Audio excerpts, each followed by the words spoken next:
Guys welcome back my channel. तो आज हम इस वीडियो में डिस्कस करेंगे ऑस्कर वाइल्ड के द्वारा लिखा गया एक novel the importance of being Earnest. इसके जो कैरेक्टर है, पहले इसका थोड़ी स्टोरी का ओवरव्यू बता देती हूँ। इसकी स्टोरी का जो ओवरव्यू होता है वो इस प्रकार होता है कि जो अर्नेस्ट नाम का आदमी रहता है वो अपना भेष बदल के रहता है, मतलब अर्नेस्ट अपना नाम लेके रहता है, इसको पता नहीं रहता है और ये मतलब ड्यूअल लाइफ जीता है। और फिर लास्ट में इसको पता लगता है कि ये मतलब है ओरिजिनली अर्नेस्ट है। अब इसके बीच में क्या क्या होता है वो आगे पता लगेगा। इससे पहले हम थोड़ा सा इसके जो कैरेक्टर्स है वो जान लेंगे। ये एल्जेरनन, ये है जैक अर्नेस्ट का दोस्त। लेडी ब्रैकनेल ये इसकी पड़ोसी है। ये ग्वेंडोलन है इसकी बेटी, ब्रैकनेल की बेटी है। सेसिली है इसकी जिम्मेदारी, अर्नेस्ट की जिम्मेदारी है। एक लड़की है जो अर्नेस्ट उसको पालता पोसता है। और मिस प्रिज्म है इसकी सिसिली की टीचर है। तो फर्स्ट स्टार्ट करते हैं इसका introduction, that is the importance of being Earnest, a tribal comedy for serious people is a play by Oscar Wilde, first performed on 14th February 1895 at the St. James Theatre in London. It is a farcical comedy in which the protagonist maintain fictitious personae to escape burdensome social obligations. Originally publish हुआ था 14 फरवरी 1895 को। Setting इसकी London and an estate in Hertfordshire. Playwright Oscar Wilde, genre comedy farcical.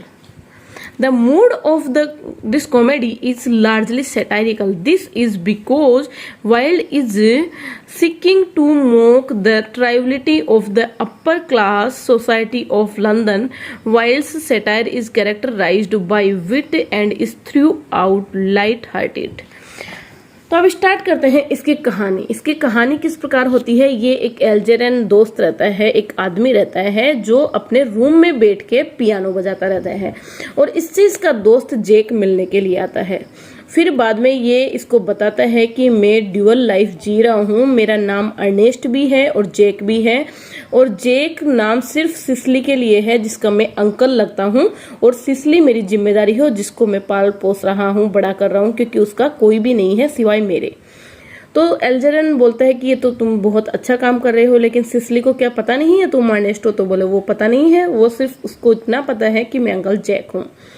फिर ये जो lady ब्रैकनेल रहती है ये एल्जेरन के घर आती है, तो अपनी बेटी ग्वेंडोलन के साथ आती है, और जेक की जब इस पे नजर गिरती है तो ये fall in love first sight हो जाता है। तो ये जेक इसको, जब ये दोनों बात करने लग जाते हैं, एल्जेरन और ब्रैकनेल दोनों आपस में बातचीत करने लग जाते हैं, तब ग्वेंडोलन को जैक मौका पा करके प्रपोज कर देता है और वो उसका प्रपोज स्वीकार भी कर लेती है, उससे शादी करने के लिए तैयार हो जाती है।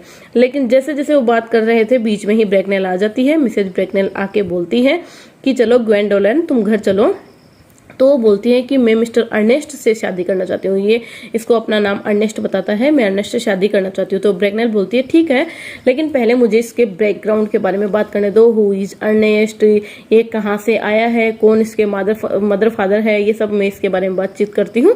फिर बाद में सोचती हूँ कि तुम्हारी शादी हो या नहीं हो। फिर वो इससे बातचीत करती है तो ये बताता है कि मेरे कोई फादर मदर नहीं है, मेरा आगे पीछे कोई नहीं है, मैं तो एक विक्टोरियन स्टेशन पे एक बॉक्स में पड़ा हुआ मिला था और उसके बाद में किसी ने मुझे पाल पोस कर बड़ा किया था, इसलिए मेरा कोई नहीं है, और मैं लंदन में रहता हूँ, और एक मेरी बेटी है, बेटी जेसी है सिसिली नाम की, ऐसे बताती है। ब्रैकनेल के ऊपर ये कोई ज्यादा इफेक्ट नहीं छोड़ पाता है, तो वो वहां पे ही ये बात यहाँ पे बंद हो जाती है और एक ये ब्रैकनेल और ग्वेंडोलन चले जाते हैं। फिर जब जेक सिसिली से मिलने आता है उससे पहले ही एल्जेरन अर्नेस्ट बन के इसके सामने जाता है, क्योंकि ये तो अर्नेस्ट नाम के किसी आदमी को नहीं जानती, ये तो सिर्फ जेक को जानती है।